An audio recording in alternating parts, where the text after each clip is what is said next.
Hi everyone, it's great to be here again with you in this week 2 discussion.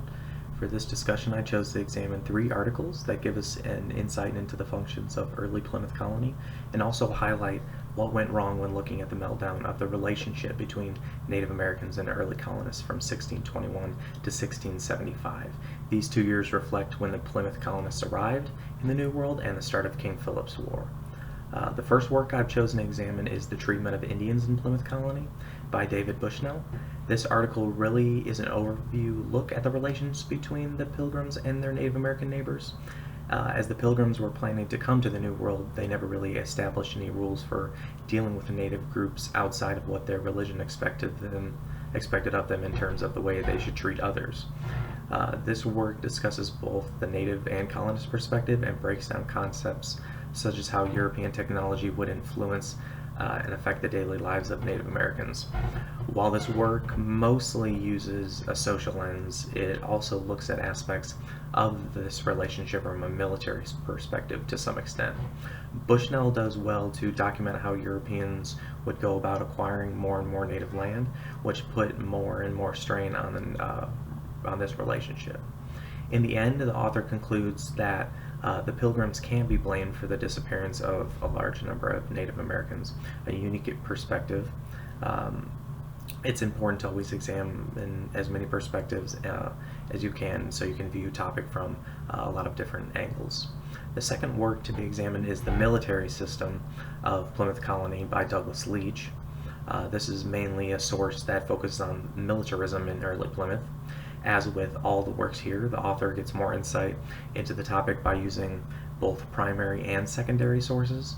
In reality, there aren't a lot of primary sources that really cover this area of history, so it's common for historians to be examining a lot of the same works, such as A Plymouth Plantation and Mort's Relation, both by William Bradford.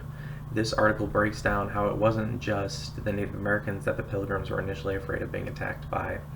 Other European nations such as France were also in the New World, and this kind of created an aura of fear amongst the colonists in early Plymouth.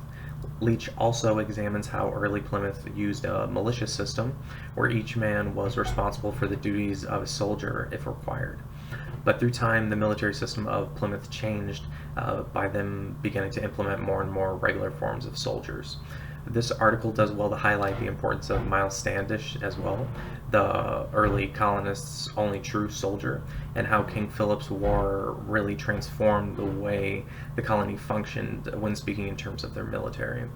The main conclusion Leach drew was that as Plymouth colony expanded and their military system became more intricate, a sense of brotherhood really began to vanish amongst the military. This was a fact I found particularly interesting.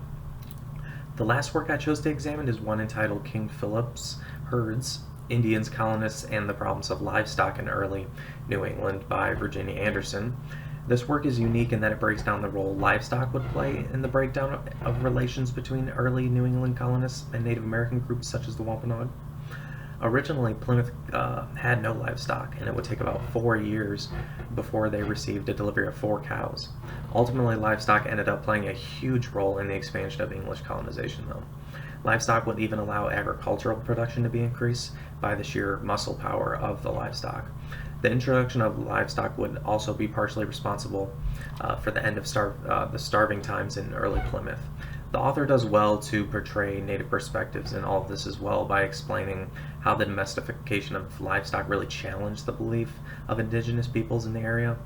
Natives really believed that there was no difference between the spirits of man and animal, so this is the conflict they had with the domestication of animals. In the end, though, the author concludes that while the colonists needed livestock to survive, the native populations found it more and more difficult to live with them around. Thanks again for checking out my discussion, and I look forward to taking a deeper look into everyone else's.